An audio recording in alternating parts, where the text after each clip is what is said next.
in a minute. Hey, welcome. Welcome to Bold Women Lawyers Spotlight. We have a terrific interview today.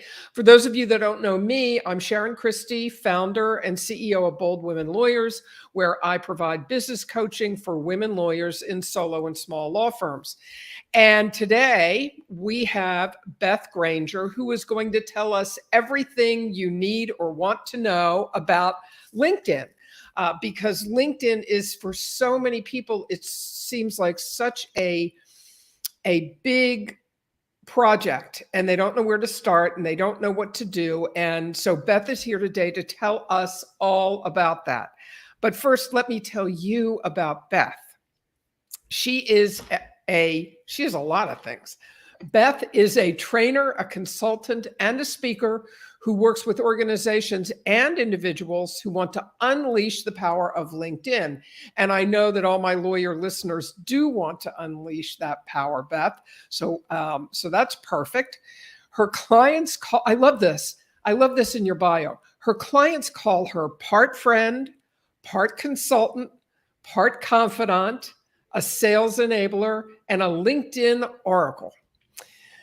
She was involved in the beta testing of LinkedIn audio event feature, which is now a live feature. So she's going to fill us in on that aspect of LinkedIn and everything else you need to know, particularly for lawyers who are looking at LinkedIn as a source of referral sources. So Beth, welcome. Thank you. Really glad to have you here today. Great to be here. So listen, let's start. I just want to ask this question about your background. Yeah. How did you get yourself focused so much on LinkedIn? Can you tell us a little bit about that? Sure. Like so many things, by accident. So yeah, I started my business almost 13 years ago without a business plan.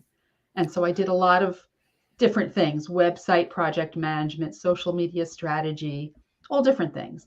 And one of my clients said, our sales team's coming in next month. Can you teach them how to use LinkedIn? And so it led me down this path to where I narrowed my focus and I just fell in love with it. And it worked for me. It worked for my clients. And here I am today. Love it. You said something though, really interesting. This is sort of what I preach to all my clients. You focused in, you narrowed in on LinkedIn, and that's what you're about today, right? Yeah. Yes. So it is the power of the niche is extremely important. So, and we could talk, maybe we'll do another interview. We'll talk about that. But today we want to focus on LinkedIn. So Beth, tell us, what is it about LinkedIn that makes it different from all the other social media platforms out there? And different people have different perspectives. So you could talk to somebody else in my world who does kind of like what I do, and they might describe it differently. Some people think of it as a marketing platform. Some people think of it as a sales platform. What I like to think of it as, it has those components, but people are sometimes apprehensive because it's their career at stake in a way that it's not on Facebook, for instance, or somewhere else. So I think of it as a networking tool. And if you ever wonder, should I say that thing? Should I take that action? Imagine you were in a room full of people that you were networking with. Would you say that thing or take that action?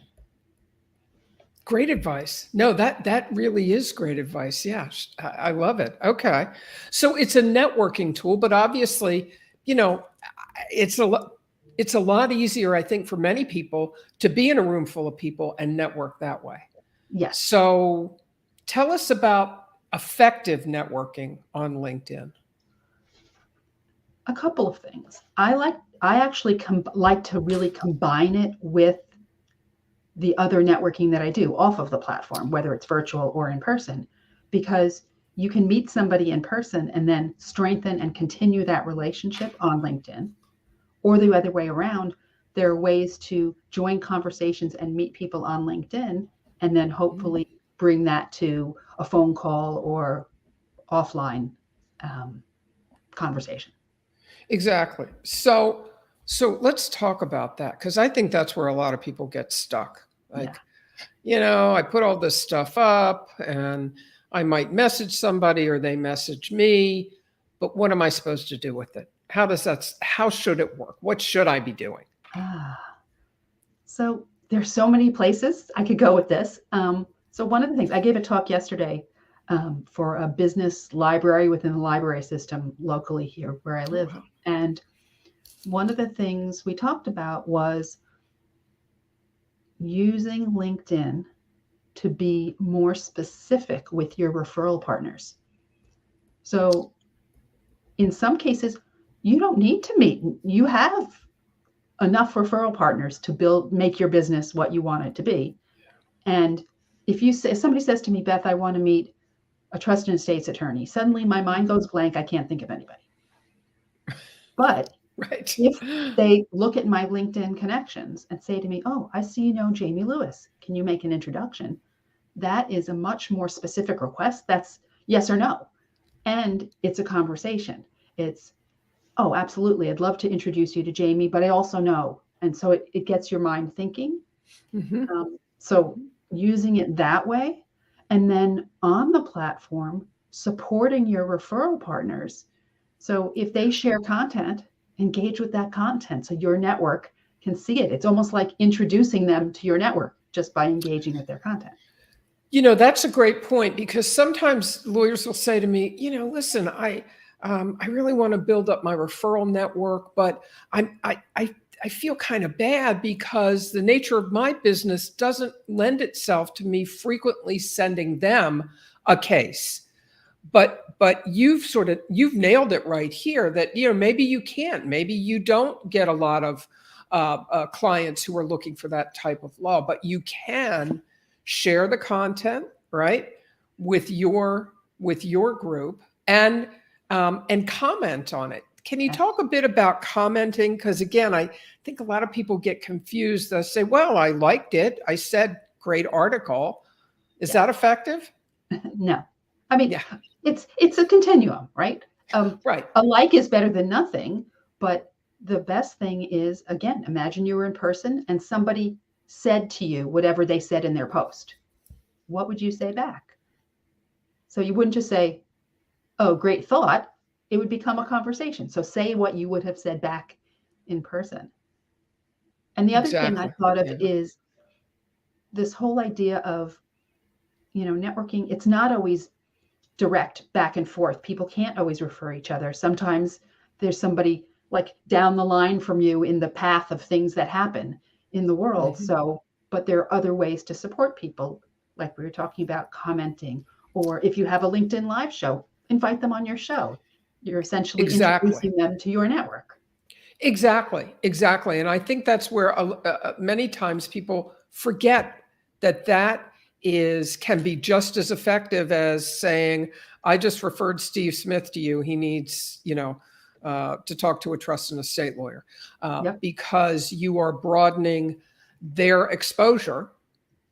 And that's always very helpful. And people remember that, you know, if people invite me onto their LinkedIn Live or their podcast, I remember that. So that when I have the opportunity to return the favor, I will absolutely do that. And if I need to refer somebody out, you know, for the work that they do, absolutely, they're at the top of my list, because we have an ongoing relationship, even if it's somebody I have never met in person, right? Yeah. You can have very strong relationships with people that you've never met in person. It's amazing. Exactly. And I love what you said about read somebody's post and respond as if you were in the room having that conversation with them. Obviously, they wouldn't, you know, if the post is really long, it wouldn't be that long a conversation. But that's not the point. How would you respond if you were discussing whatever the topic was based on what they said? And you're right. You wouldn't say, ooh, great article, or that would make a great article, what you just said. You would give your opinion, right? Exactly. So, so how is that helpful? So I go to Steve Smith's, you know, I see he's posted something. Now I'm going to comment on it more than great article. I'm going to give some substance. But how does that help me? Well, multiple ways. One, it helps you because you're strengthening your relationship with Steve. Two, other people will see your comment. So other people engaging with that content will get to know you because of your comment. And I love that because I've had that experience, and I've had the experience of commenting on, people that I follow, and I will see someone will respond to my comment, and then I will see that that person has now started following me on LinkedIn. Yep. Which is great. Yep. And it's not about the number of followers to me, it's about the quality. But if they're following me, now they comment on something that I've posted. Now that shows up, right, to all the people that are following them. Exactly. So it sort of builds on itself. Exactly. Yes. Okay. So we've got, with LinkedIn, you can obviously do your own posts, right? Yep. Comment on other people's posts. And then we're going to get into the LinkedIn audio event in a second. But let me go back.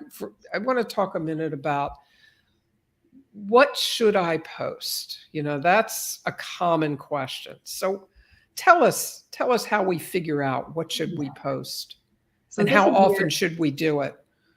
This is where it is different than other social media, in that sometimes on other platforms, people, and I'll do it too, right? They'll share a picture of what they had for dinner. It's more like a diary and sharing about your day.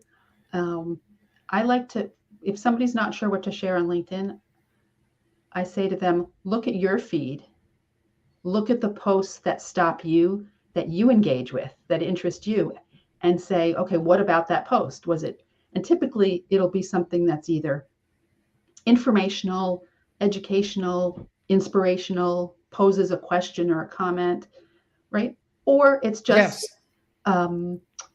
joyful. I mean, there can be, it's not all work. Like if somebody shares a picture of them holding up the big check because they raised so much money for the nonprofit, right? You engage with that because it feels good. So I think thinking about the kinds of posts that you engage with and then doing those, but more specifically, if someone's just starting and they don't really post at all, answer the top 10 frequently asked questions you get, right? That's useful information. Or tell your origin story, why you became a lawyer, right? Things like that. Right. Those are interesting. Exactly. And sometimes, lawyers have a hard time, like, I'll talk about the law. Why would anybody want to know about me? But in fact, they do want to know about you, right? They do. Yeah. Because if you're going to refer to, be a referral partner for someone, or potentially a client, if you're a lawyer who serves professionals who are typically the people you're going to find on LinkedIn, well, they want to know, like, this is somebody that I would want to work with on a personal level. Yeah. I want to know a little bit about them. Yeah. Just like networking, right? That whole know, like, and trust thing. Absolutely. And I think we forget that. I think we forget that a lot, that, LinkedIn is online networking, and you need to get your brain wrapped around that, because the same type may not be the exact same principles, but very similar. They're going to apply in the work that you do on LinkedIn. So we've got the posts, and then LinkedIn moved into the audio events, right? Yeah. And I understand you were one of the initial testers. Yes, I've beta tested numerous things. It's been a lot of fun. I beta tested newsletters, LinkedIn Live, the event feature when they first did it. So audio events, it's a lot of people jumped onto Clubhouse during the pandemic, and then audio events came a little bit after that. And it's very similar in terms of you can have an audio conversation on the platform. Not everybody can host them, but anybody can join them.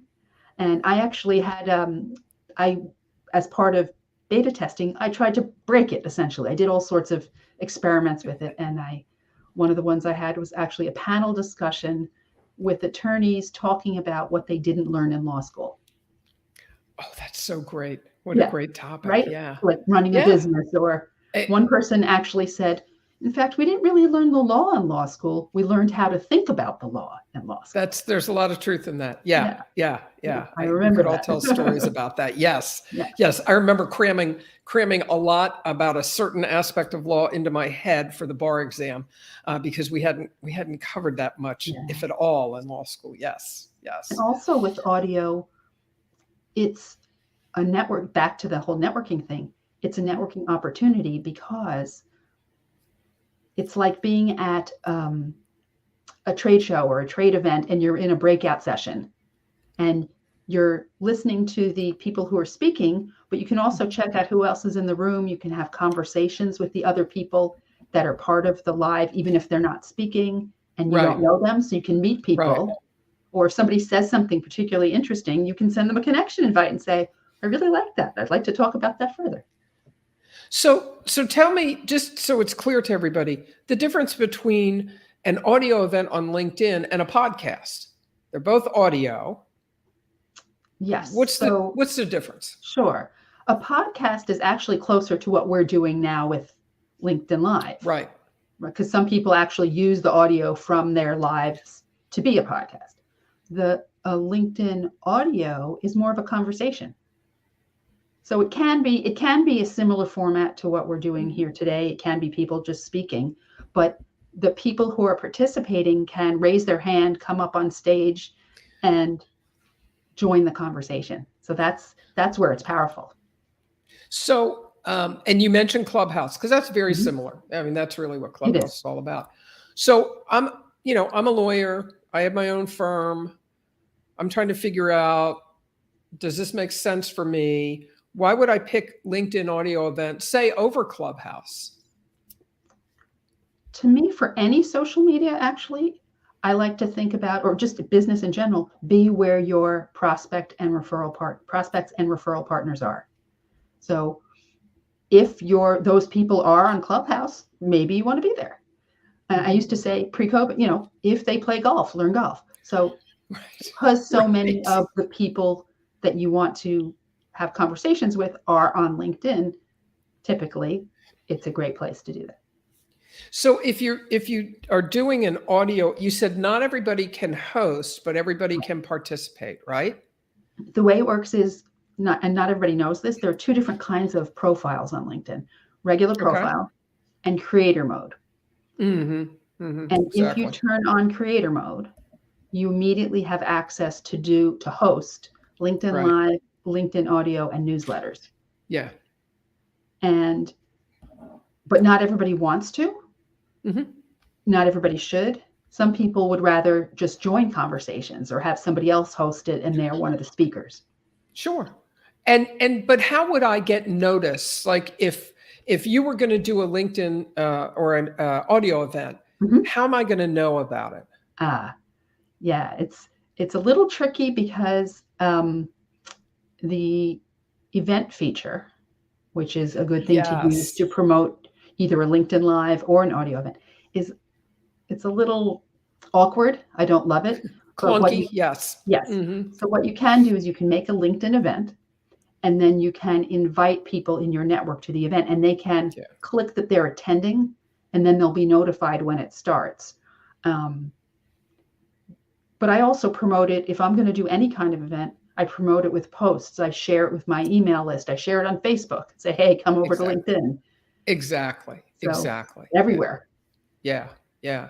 What I really like about the audio event is that it is that conversation. You have the back and forth. You can ask questions. You can comment. You can bring in your ideas. That's what I really like about it. That you don't get in the written posts. I mean, you can have the conversation back and forth in writing, but it's much more spontaneous when you're actually speaking live rather than the conversation and immediate. It is. Yeah. Exactly. Yeah. But there's lots of opportunities, and you've mentioned newsletter, and we haven't even talked about that. on LinkedIn. So can you tell us a little bit more about what that is and how that works? Sure. So some of you may be aware of LinkedIn, writing a LinkedIn article. That's where it's longer form, it's more characters than a post, Yes. like almost like a blog, but on LinkedIn. So the newsletter is the same idea, but people can subscribe to it. So that every time you publish one, they'll get an email and be notified in their notifications. Exactly. And you can do it from, as you, the individual, you can also do it from your company page. So for instance, if you have multiple, if you're not a solo and you have multiple people, you can have different authors, different months or different weeks, depending how often you do the newsletter. Yeah. And the subscribe feature to me is what's so valuable about it. Exactly. I've subscribed to many. Mm-hmm. And it's quite interesting. Yeah. Yeah. Well, and then, and then you pick and choose as you get notified, like, do I want to read that? Do I not want to read that? But at least it's there. Yes. And I can see it. And you're right. Sometimes I have to unsubscribe, or it's like on email lists, I'm on too many lists and you unsubscribe, but that's okay. That's okay.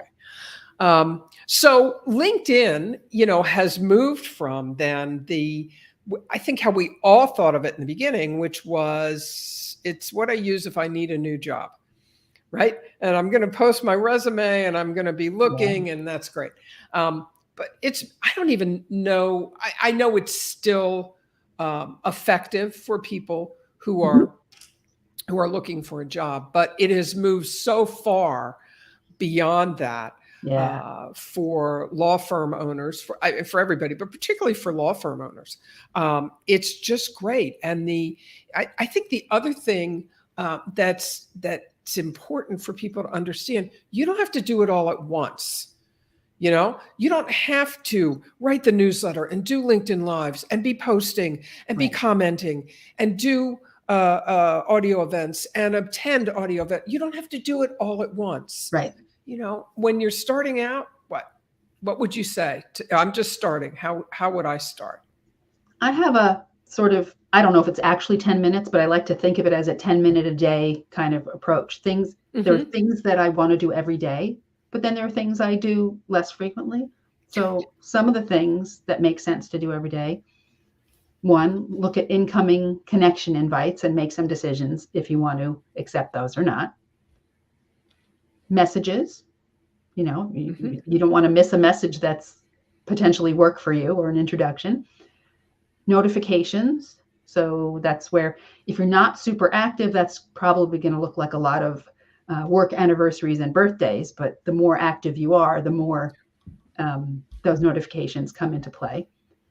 Then I like to look at who viewed my profile. We all like to look at that, right? Sure, absolutely. But do you do anything with that information? That's the question. What do you do with it? Yes, I will tell you a little secret. I feel like a detective, kind of. They give you all this data and these features. I don't know if they even think about how to use it or what to do with it. So, an example, somebody I knew looked at my profile, so a first connection, and I hadn't talked to them in a while. That means there's a reason, right? It could be a little reason they want to see how to spell my name. Could be a big reason they had a referral for me. Right. So what I like to do is respond, and people know that you can tell they've been there, but you don't want to sound stalkery. So I typically say something like, "Notice you stopped by my profile. How are you?" Because it's just touching base. Innocuous. Absolutely. Yep. Yeah. And if they want to reply, they can. Exactly. In the first time I tried this, the person picked up the phone and said, "Oh, you're the person Susan said to reach out to for some LinkedIn training." So that led to a client. Well, what if Susan had given him 3 names and he called someone else first? What if he got too busy and didn't ever call me? So by noticing that he was there, it shortened that time to the client. That's perfect. That's such great advice. Yeah, absolutely. Absolutely. So that leads me to my next question. I know that you do LinkedIn training. Can you tell us a little bit about that and how people can get in touch with you? Sure.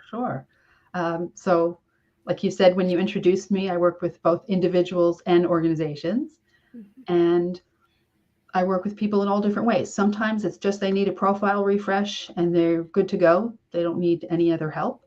Sometimes people really want to know how to maximize their time and their effectiveness on the platform. And I help them work through all of that. And sometimes it's like being a personal trainer at the gym, but for their LinkedIn behavior, where we have an ongoing relationship to look at everything that they're doing on the platform. I love it. So what's the best way for somebody who's listening to get in touch with you, Beth? Oh, yeah. Well, LinkedIn, of course. I have my messages open. Oh, look at that. You have my link. I put up your LinkedIn link. Yes. I have my settings such that you can send me a message even if we're not connected. And of course, through my website or through email, beth@bethgranger.com. Okay, that's wonderful. And what is what's your website? bethgranger.com. Okay, well, that's easy enough. Huh? I try to be consistent. So it's beth@bethgranger.com, or just go to bethgranger.com and there you are. Okay. Yeah. Well, this has been great. These are terrific tips, very helpful, very helpful. And I hope for everybody that's listening, if you had any hesitancy or bit of fear about LinkedIn, that this has really helped you to understand it better, not be fearful of it. It is a great resource, a great platform, a great marketing platform for lawyers. So jump in, and if you need help, get Beth to help you, because she is the LinkedIn oracle. She does know all about it, and she can get you set up and ready to go. So Beth, thank you so much for being here. I really appreciate your time. Thank you. And hope you have a great rest of your day. You too. This is great. All right.